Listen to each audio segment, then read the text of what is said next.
और अब बड़ी खबर चंडीगढ़ से। चंडीगढ़ में भी 18 प्लस उम्र वालों को वैक्सीन लगेगी।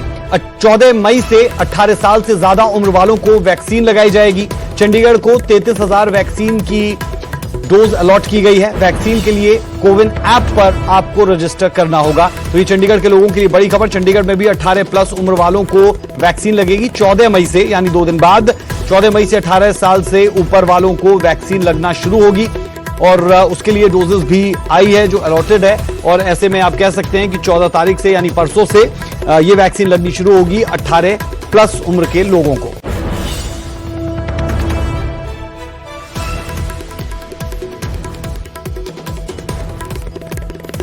चंडीगढ़ में भी 18 प्लस उम्र वालों को वैक्सीन लगेगी और लगातार ये मसला तूल पकड़ता रहा कि पहले 1 मई का दिन निर्धारित किया गया कि 18 प्लस जो लोग हैं उन्हें भी वैक्सीन लगेगी, लेकिन फिर राज्यों में हमने देखा कि वैक्सीन की कमी थी और यही कमी यूटी में भी देखी गई। इसीलिए अब 14 तारीख से 18 प्लस उम्र वालों को वैक्सीन लगनी शुरू होगी। और उसके लिए भी आपको बता दें कि चंडीगढ़ को 33,000 वैक्सीन की डोज अलॉट की गई है। वैक्सीन के लिए अगर आपको वैक्सीन लगवानी है तो उसके लिए आपको क्या करना होगा, पहले की तरह ही जैसे 1 मई से आप जब वैक्सीन लगाना चाह रहे थे तो उस वक्त भी आपको कोविन ऐप पर या फिर आरोग्य सेतु ऐप पर अपने आप को रजिस्टर करना था। अभी भी आपको यही करना होगा, कोविन ऐप पर आपको अपने आप को रजिस्टर करना होगा। उसके बाद ही आप ये डोज लगवा पाएंगे। और बेहद जरूरी है कि अगर कोरोना को मात देनी है तो फिर हम यहां से कह सकते हैं कि आपको जो वैक्सीन है उसे जरूर लगाना होगा, क्योंकि वैक्सीन एकमात्र तरीका जिससे कोरोना को रोका जा सकता है। और हम लगातार कहते हैं मास्क पहनिए, सैनिटाइज कीजिए, लेकिन इससे भी ज्यादा जरूरी है कि जब आपका नंबर आए तो आप वैक्सीन जरूर लगाएं। ये बेहद जरूरी है इस दौर में, वो भी तब जब हिंदुस्तान में लगातार 4 लाख के करीब केसेस हर दिन सामने आ रहे हैं। हालांकि पिछले 2 दिनों से केसेस में कुछ कमी देखने को जरूर मिली है, लेकिन लगातार हमने देखा था कि 5 दिन तक 4 लाख से ज्यादा केसेस हिंदुस्तान में आए थे और मुश्किलें बढ़ रही है, लगातार मौतें हो रही है। 4,000 के करीब यह आंकड़ा पहुंचता हुआ नजर आ रहा था।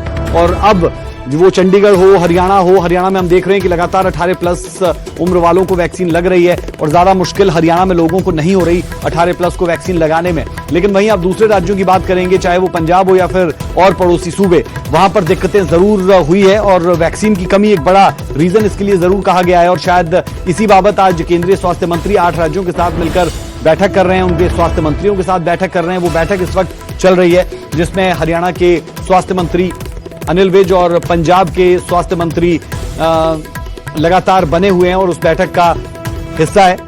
अब ऐसे में चंडीगढ़ में जब 18 प्लस वालों को वैक्सीन लगने जा रही है 14 मई से, तो जरूरी है कि इस वैक्सीन को आप लगाएं।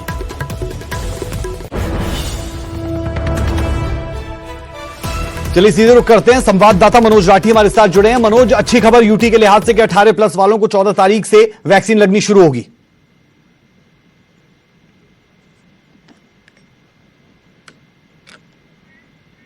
मनोज, सुन पा रहे हैं अगर आप, तो ये एक अच्छी खबर कही जा सकती है 18 प्लस के लिए।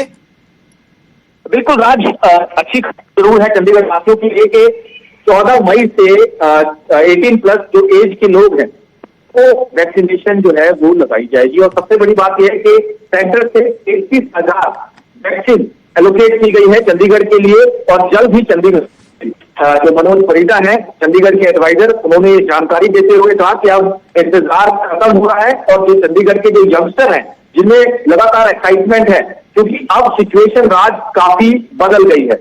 जहां पर पहले लोग कतरा रहे थे, लेकिन अब खुद माहौल ये है कि लोग अपना जो पोर्टल से रजिस्टर करने लगे हैं, लगातार लोग जो है वो आगे आ रहे हैं और वैक्सीनेशन लगवाने की बात कर रहे हैं। जैसे मोहाली में भी हमने देखा कि कैसे जो यंगस्टर्स हैं, सबसे ज्यादा यंगस्टर वहां पर देखे गए, सबसे ज्यादा यंगस्टर वहां लाइन में लगे थे कि वैक्सीनेशन उनको लगाई जाए। वैसे ही चंडीगढ़ में भी अगर आप बात करें, जब वैक्सीनेशन पोर्टल जब खोला गया था तो वैक्सीनेशन लगाने के लिए जो रजिस्टर किया गया था वो काफी फुल था। लगातार जो यंगस्टर्स है वो बिल्कुल, और रुचि दिखाएं यंगस्टर्स, ये बेहद जरूरी है, तभी हम कोरोना को मात दे पाएंगे। बेहद शुक्रिया जानकारी के लिए।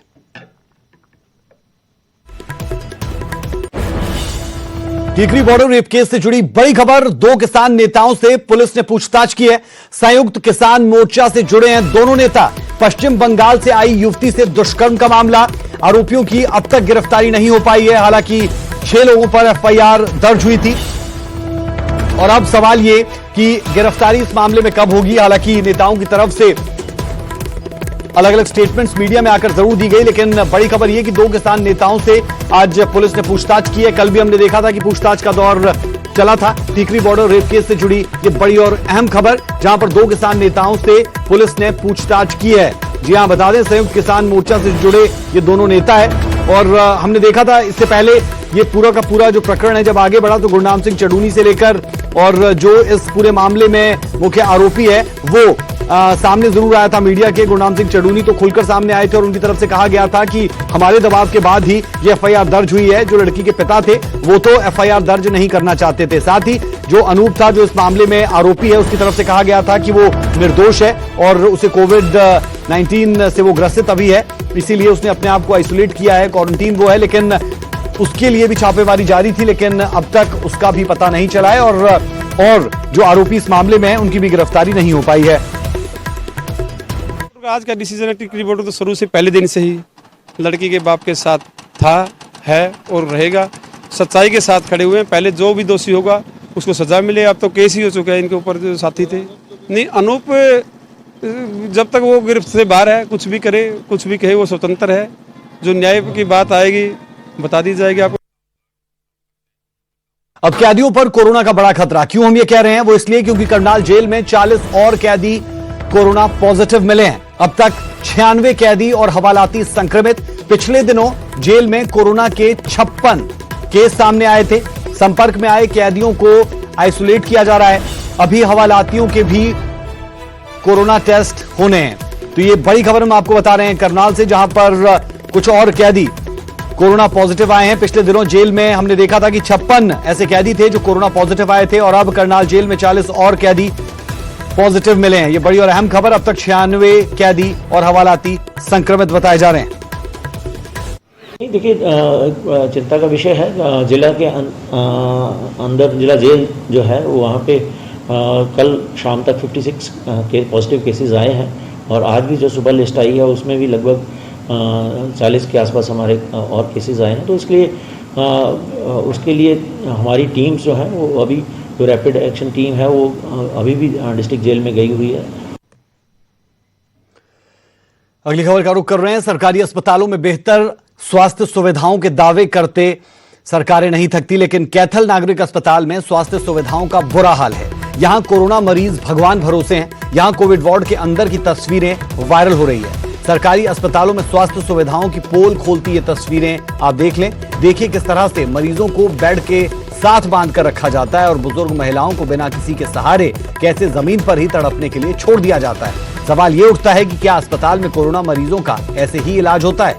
डॉक्टर्स भी मान रहे हैं कि ये वायरल वीडियो अस्पताल की है, लेकिन मरीजों की दयनीय हालत से इनकार कर रहे हैं। यही वायरल वीडियो देखकर आम लोगों को भी अस्पताल में आने से डर लग रहा है। तस्वीरें आप देख सकते हैं कैथल की ये तस्वीरें, जहां इन तस्वीरों को देखकर बेहद दुख भी हो रहा है और चिंता भी कि कैसे आने वाला वक्त बेहतर होगा, जहां पर कोरोना के मरीज फर्श पर बैठे हुए नजर आ रहे हैं। ये उस कोविड सेंटर की है या नहीं है, ये तो डॉक्टर राजीव ने आपको बता ही दिया है कि ये है, लेकिन ये किस मंशा से खींची गई है ये नहीं बता सकते, क्योंकि कल एक मरीज़ बहुत ज़बरदस्ती कर रहा था 72% पर ही कि मेरे मरीज़ की छुट्टी कर दी जाए, लेकिन उसकी छुट्टी डॉक्टर ने राजीव ने नहीं की क्योंकि वह मरीज़ रास्ते में ही ख़त्म हो जाता। इस कारण शायद हो सकता है कि किसी ने ऐसा किया हो, या कुछ मरीज़ कल कह रहे थे कि हमें अपने रिश्तेदारों के पास अंदर जाने दो। उनको ये कहा गया कि आप अंदर मत जाइए, आपको भी खतरा है, हम केयर कर रहे हैं, हमारी स्टाफ नर्सेज अंदर हैं। लेकिन कई बार मरीज़ अंदर ज़बरदस्ती भी घुसते हैं। अब किस मंशा से ये ली गई है इसके बारे में नहीं कहा।